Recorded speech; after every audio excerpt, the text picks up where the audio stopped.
It's dagok time na! So, anong gagawin? Let's read it! Over naman sa reading. So, yeah! Ayan, welcome back to our new app. Uy, sabi ka sa English yan? May nag-message pa. Panidam ba ako? No? Favorite ko ngayon parang gusto ko kuritin yung mga jingle, yung mga... Okay naman sa Evergo opening number pa lang. So, yeah! Okay, so dumako na nga tayo sa ating episode 25. Ulit mo na kayo, makabish ba ta? Ulit mo na! So, yeah! Dumako na tayo sa ating second part ng ating titulo na silip. At ang category dito is kulaba. So, anong gagawin? Let's eat this. Charot. Let's read it! Hindi na ako sa sala nagpi-plates this time, ma. And talagang todo lak ako sa guest room. Pinagtiyagaan ko kahit masikip kesa sa atakihin ako sa puso kay Jasper. Every time na umuwi ako kina Tita Ret, pinapanalangin ko na sana natutulog si Jasper or busy sa paglalaro. Pero tuwing papasok ako sa pintuan, matik na nandun siya sa likod ng kurtina or sofa or vase habang nakatitig sa akin. Noong mga unang beses, lagi ako nagugulat pero dumating na sa point na sanay na ako. At tuwing uuwi ako ay lagi akong on edge sa kung anong kalokohang ginagawa niya, ma. One time, pagpasok ko, hindi ko siya nakita. Pero laking gulat ko talaga nung nasa likod pala siya ng pintuan at tumawa ng malakas. Sa gulat ko ay medyo natulak ko siya at nauntog sa pader. Nagulat siya, ma, at todo ang iyak niya. Sakto naman at nasa kusina nun si tita, kaya naman todo palusot ako. Sabi ko ay nauntog siya mag-isa. Hu. After nun, hindi ko na siya nahuhuling sumisilip sa akin.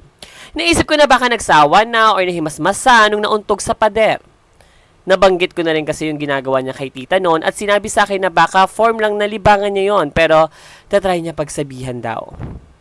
Nung bumisita sila sa bahay, nakwento yun ni tita kay mama at biglang sabi, Jasper, don't do that to kuya again, ha? At bigla naman nag-smile si Jasper at tumingin sa akin, ma. Tuwang-tuwa sila mama at tita Ret pero nung time na yun, di ko ma-explain pero kinilabutan talaga ako, ma. My gut feeling told me na baka hindi siya nag-stop. What if mas gumaling lang siya sa pagtago to the point na di ko na siya nahuhuling tumitingin sa akin?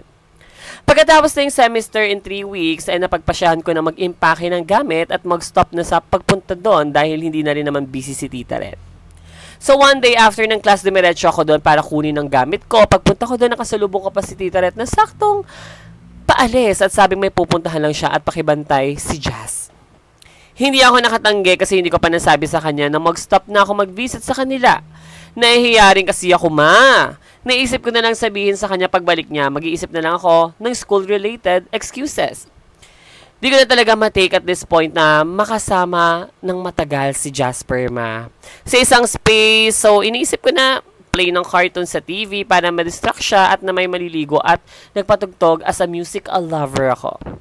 Kalagitnaan ng pagsashampoo ko, ma, nung biglang tumaas ang balahibo ko sa leeg. Paglingon ko, nakasilip si Jasper sa shower curtains at grabe ang pagpigil sa tawa niya. Hindi ko na napigilan at napasigaw ako sa sobrang takot. Bigla siyang tumawa na malakas at tumakbo. Lumabas siya at narinig ko pang ipagbagsak ng pintuan, me.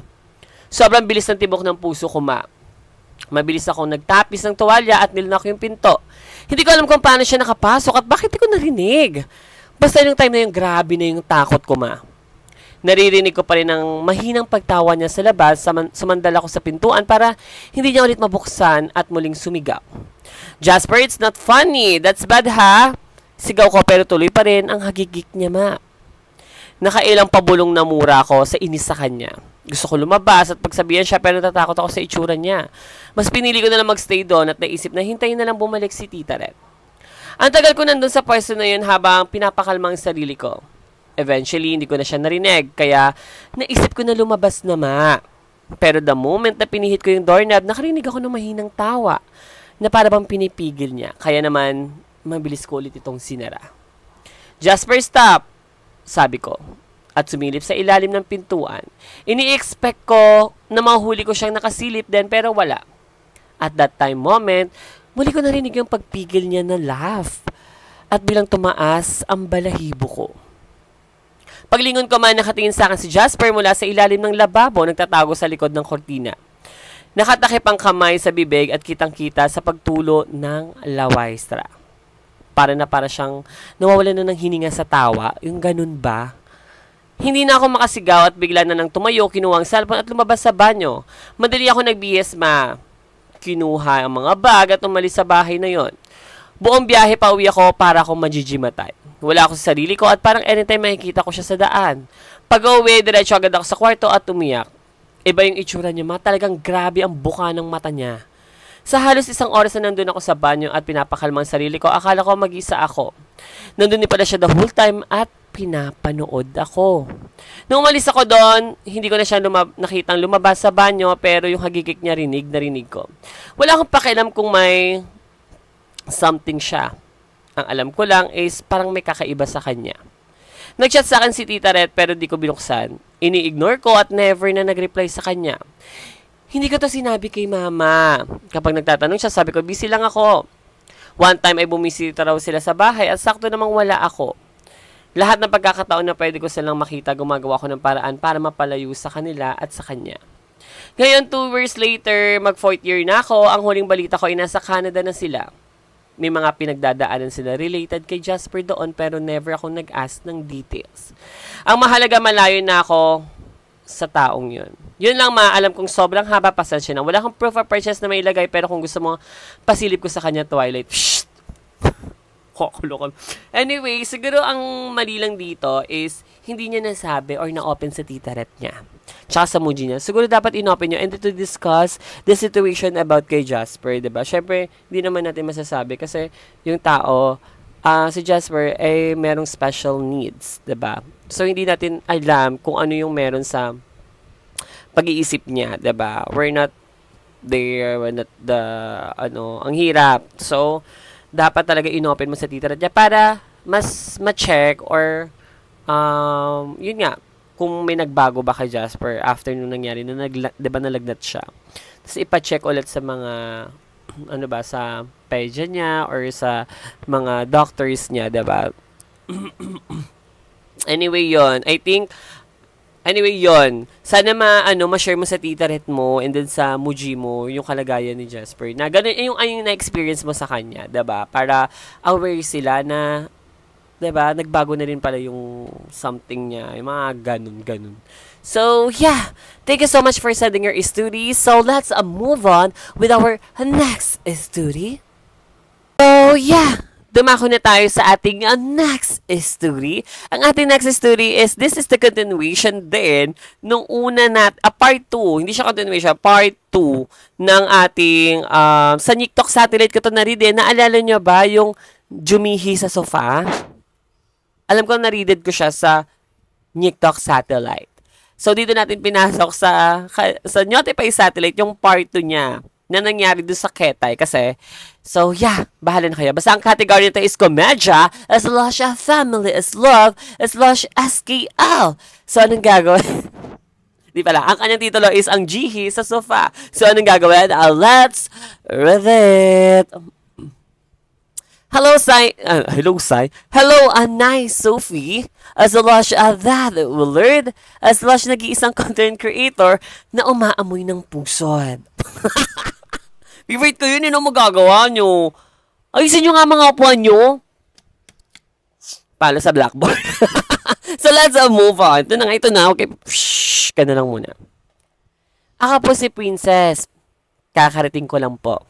Nung paki ko, may ako yung sender na may sister na najihi sa sofa habang nagnininger. Sa video raka na nakita ko sa Google Drive niya, ma. Any update lang ako May update lang ako. Pero bago yan, wait lang, re-replyan ko tong mga egiters na sobra sa kaarte. Saan yung bell ko, no? Pag may mga melody kasi tsaka mga maarte, i-bell natin yan. So, so let's move on. Merlat din po ako kilabot na lang talaga, tsaka kakapal ng mga mukha nyo. Di ko inisip, di ko tinapos yung video raka, ini-skip ko yon. tigil nyo yung mga video-video nyo na yung mga nakakabisit na mga tao dito. But ang dami naman kasi pinasok na character. So, yeah, let's move on. Last week, nasira ang ketay ng ate kong Namo Jane. Eksakto, umuwi na rin yung titay na namin na fan ni Riza May. OFW at si Riza. The child of wonder ng Philippines. At si tita na nga nagpresenta na sumagot ng pampaayos. Si tita. When yung free si ate, sabi ni ate, over naman sa ASK. Magawin mo ngayon parang cheer na may clapping. Over naman sa S. Ay, over naman sa A. K. Over naman sa S. So, let's move on. Di niya pa sure kung may pasok. Di sabi ni tita, di bale, sama ko na lang si Anek. Ako raw yun. Di go. Sige. Lagyan ng asin para balo. Di sige, go. Sama ko. Tsaka palibre na rin kay tita ng Chowking. Medyo nag-crave din kasi ako sa Chow Fan with siomai. Sana nga may halo-halo din. Ba't ginawang menu dito? Baka ano pinagsasabi mo sa akin, ha? Baka ayusin mo lang. Menu for today, binagongan, paksiyo, at ano yung tilapia, dagupan. So let's move on. Fast forward na nga Sinamahan ko na si tita sa pagpapagawa o sa likod ng SM lang yon. Kamahal naman kasi kapag sa mismong loob ng mall. Tinanong na nung technician kung ano raw sira. Sabi ko, malay ko nga, kaya kami pumunta dito, di ba? Meldy!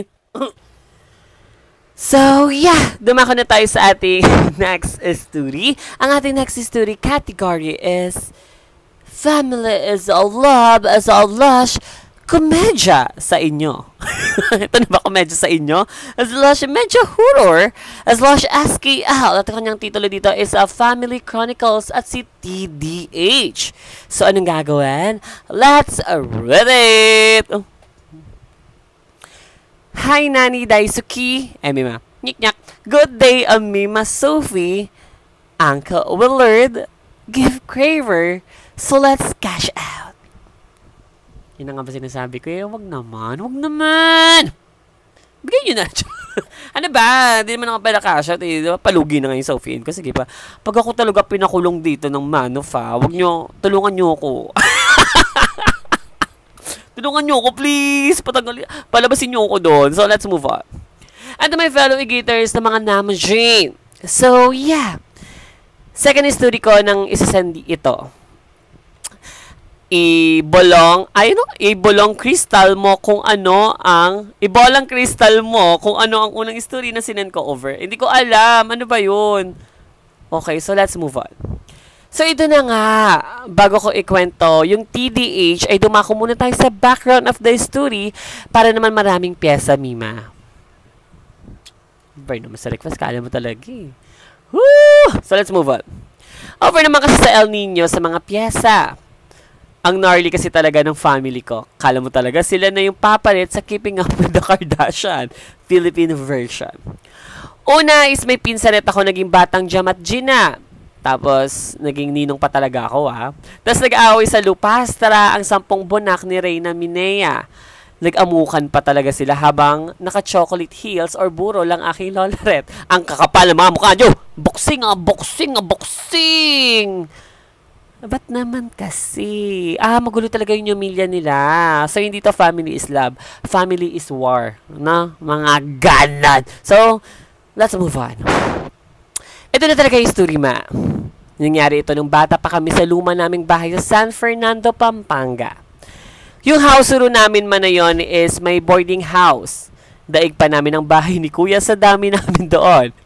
Ang Namo Jane na main character dito ay yung siya patembang kong Merlat na may that time is around 6 to 7 years old ata. Ewan ko, basta mga ganon.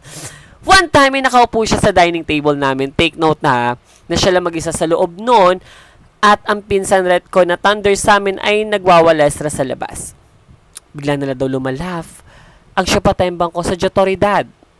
Yung thunders kong pinsan red At sinilip ang aking syapatid mula sa window. At ito na nga ang Twister. Alda Jamael. Sabi na yan. Galing! Galing po! So, let's move up. Doon siya nakasight na may tall, dark, and handsome daw nakausap ang siya patembang kuma. Takot ako! Red ang mata, may usok sa nanggagaling sa kanya, tapos magitema raw. Ang burap. Ba't nasarapan sa, ano ba yun? Capriret. Baka malaki ang shitty pa. So, wala tayong laban dyan, please, huwag niyo po ako kalabanin, please. Wala tayong laban, wala tayong suko ako. Pero kapag may shitty pirate, lagot yan, dalok yan. So, let's move on. So, dali-dali siyang pumasok para orpapin ang Capri. Ang orpap naman ang pinsan rate mo. Ba't naman na? Grabe pati mga Encantoret, talaga naman na Herbogan pa. Naalala ko na naman yung yung pinitik yung kamay niya kasi nag-i-inger siya nung gabi. Tapos pinitik ng Multoret. Ba't naman kasi nangingialam sila? Ba't naman, sige din ng journey, pa-join. Binagaan siya mapa. So let's move on. Sabi niya dito. Tapos pagpasok daw ng pinsan ret ko sa loob, wala na raw ang Capri ret. Wala kang proof of purchase sige, amukin niyo yung Capri. Ever since nag-migrate kami sa bahay na yon is wala nang ganong eksena. PS, nasa baba yung proof of purchase ng old house namin sa SFP. For your eyes only, Mima. Yung babae kong kapatid ay ayan, tsaka yung kanyang boy best friend na Capri. May kita mo rin sa picture yung dining table na glass, madam. Ito. So may picture sila dito na parang bahastra. May picture sila ng kapatid niya at yung Merla. Tapos dito yung dining table nila. Baka ito yung So anyway, ayun lang palipay na i-freeded na and sa ang satellite na rin Love you, Mima. Sana masendan ka na ng Lion para sa OA time. Kasi ikaw na lang yung content creator na sobrang ganda na mamansin at nagre-repost ng story. Alam mo talaga, tataas ang grade niya dito Mayos ka, John! Ba't nagalit? So anyway, dumako na nga tayo sa ating next story. Thank you so much for sending your story. So, pakakatandaan nyo na wala akong laban sa mga Multoret. So, ayan man natin. Alam, pumintig pa yung sentido ko dyan, diba? So, yeah, let's move on with our next story. So, yeah, let's move on with our next story. Ang ating next story category is SKL /Strata /Libido /Friendlin or BFF time ata yan. At ang kanyang titulo dito is Sugat ang Sagot. So, anong gagawin? Let's read it! Ako ay isang merlat. Huwag kayong eme dyan dahil Herbog din naman tayong lahat. Damay pa kala mo talaga. Pintig lang yun ang niyapay-larot mo. Huwag mo kami idamay-damay sa kung ano-ano mga istorya ng mga Nasa nyolfo yun, diba? So, let's move on. So, ito na nga nangyari ito nung high school akes. Ako may strict parental guardians at bawal talaga ako lumabas ng baler OA. Kala mo talaga, artista na ako Kaya nung sinabi sa akin ng isa kong friend na may gustong kumuha ng number ko, kaya go agad ako. Si Oms, nag-usap kami agad, very call and text kami Mima. Pero si Oms di pa daw ready makipagkita kasi medyo famous kuno siya sa amin at yung parents niya daw is naliling siya sa anak ng family friend. Carry lang sa akin yung gano'n na setup noon kasi bawal nga ako lumabas, diba? Ulit-ulit na mo, Jane! So, let's move on. Tapos si Oms, may pinakilala sa akin na friend ng Merlat din na itago natin sa pangalan na Mia. Tapos nagtagal maging kaibigan ko na rin siya. Fast forward, almost 3 years na kami nito, tapos wala pa rin kaming meet up ni Oms. Weh! Over naman sa harang. Alam mo talaga may barriers sa love story. So, let's move on. Tinan natin. Very nyinggaret lang ako niyan, te. Pudpud ng kamay ko.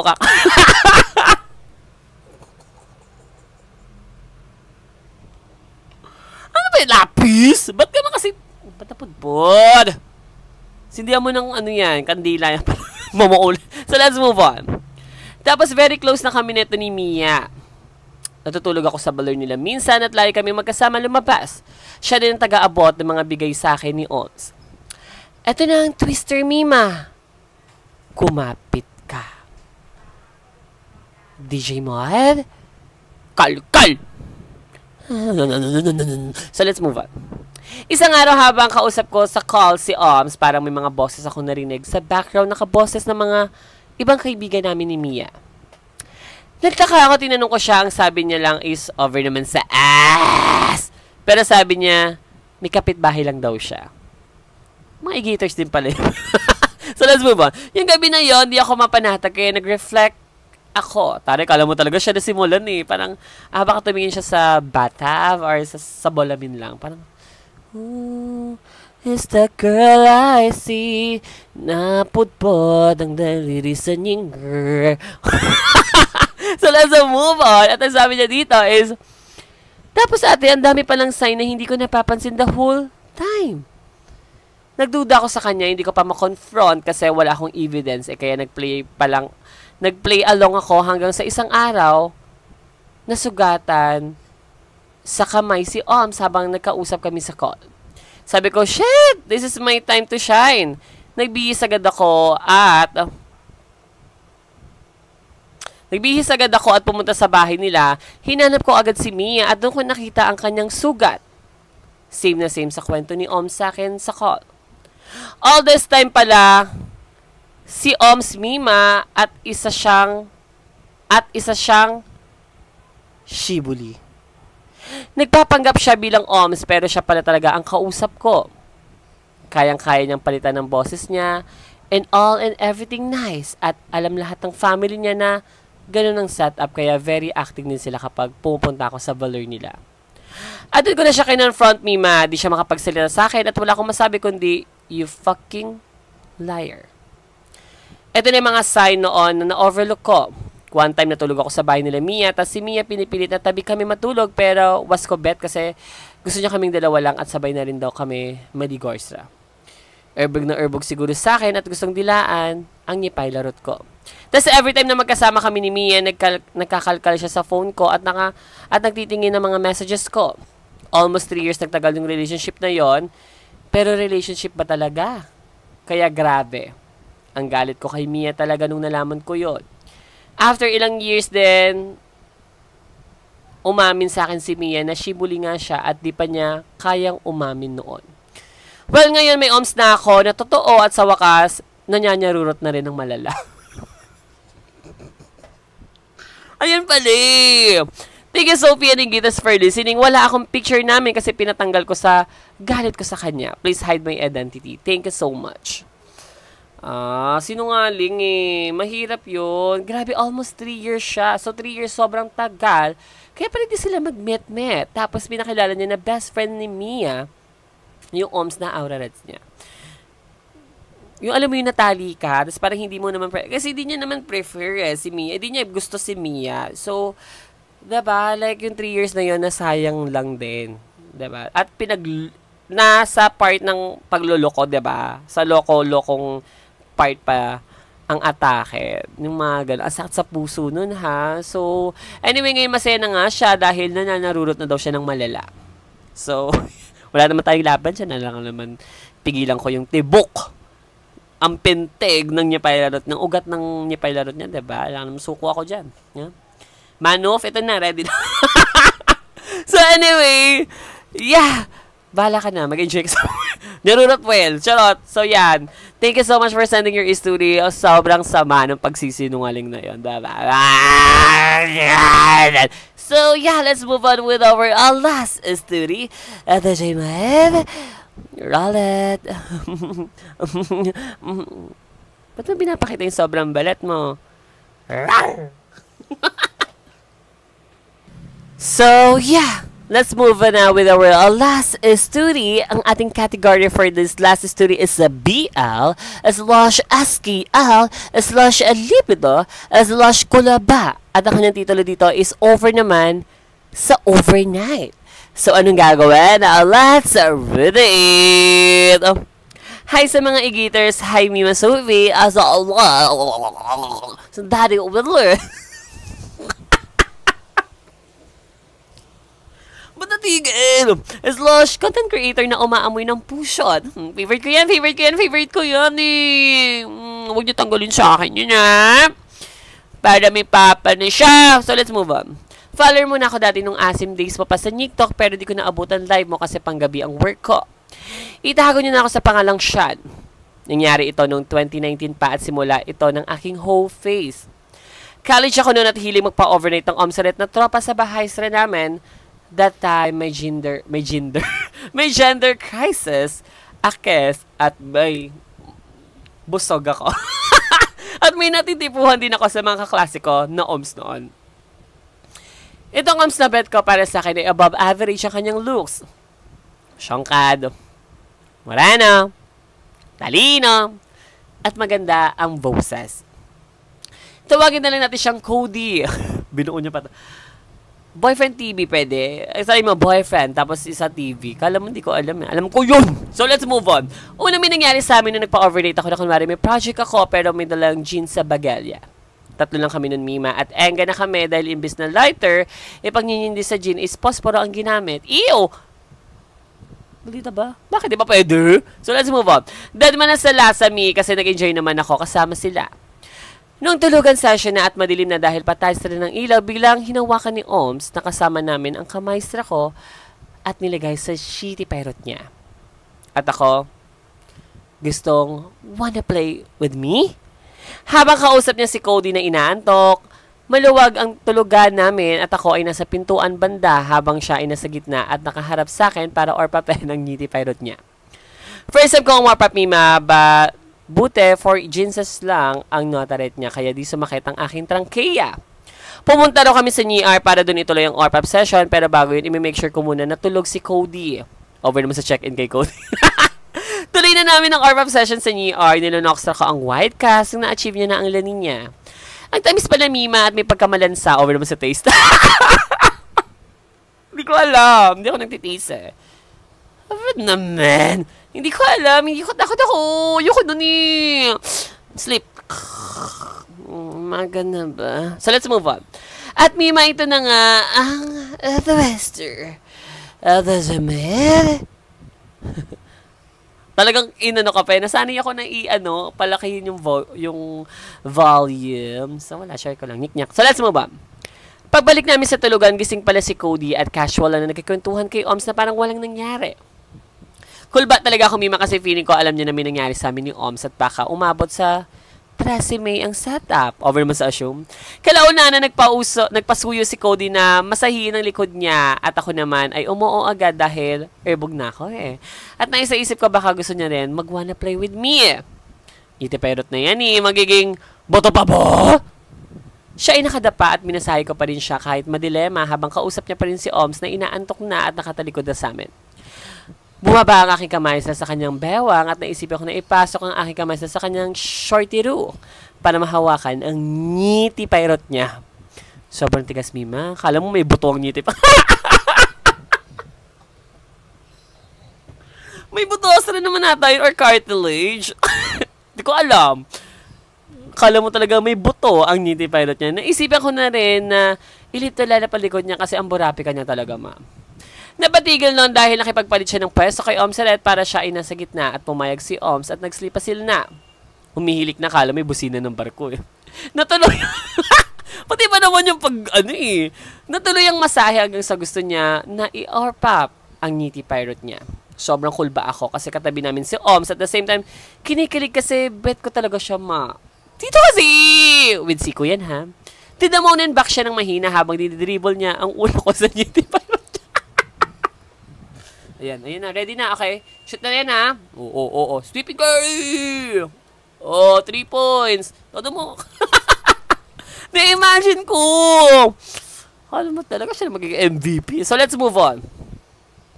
At ayun na nga ang sabi niya dito, mas malaki ang ngiti pirot niya kumpara kay OMS, kaya medyo hirap at sumakit ang trangkaya ko that time. Na-achieve niya ang lanin niya at sobrang daming white cast ang nilunoxtra ko mad. Dapat ito na lang chaser ko sa G na sinindahan ng posporo.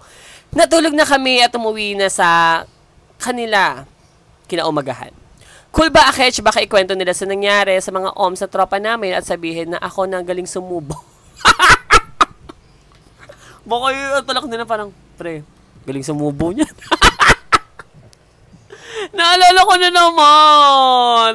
Galing ang galing ni baby. Ang galing. Parang yes, galing, tain na! Napaganon sila na, no? Ikaw ba naman ginalingan mo yung Orpap eh? Wala akong laban dyan.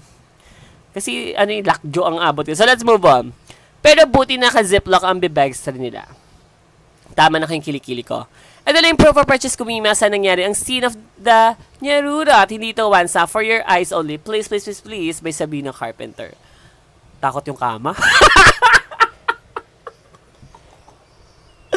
Ayoko mag-sleep dyan! Over naman! Pero carry na rin kasi ganyan din naman yung kama ko before. Anyway, thank you so much for sending your history. Mag-ingat kayo sa mga Nyarurot session nyo. Laging mag-practice practice safe niya. Susunod dito turo ko sa inyo. Hindi kayo be safe, okay? And always test your status. Know your status. So, yeah, wala namang may self-kit, may mga, yun daw pag pumunta kayo sa mga social hygiene clinic, so bibigyan nila kayo ng mga ganon, okay? So, yeah, I think that's all. Thank you so much for sending your story. So, Digimon, ano pang gagawin? Siyempre, magka-closing remarks na. Tayo mo na kaya yung video na yan. So, yeah, thank you so much, Gators, for watching. Tama na kayo magad yung kilikili ko. Bye, Gators. So, wait lang. Pshh! Baha! Don't forget to stream, share, and like this Notify Satellite. Gawin nyo akong Barbie top para maging top na akong tuloy. Anyway, thank you so much mga Gators. Bye! Love you!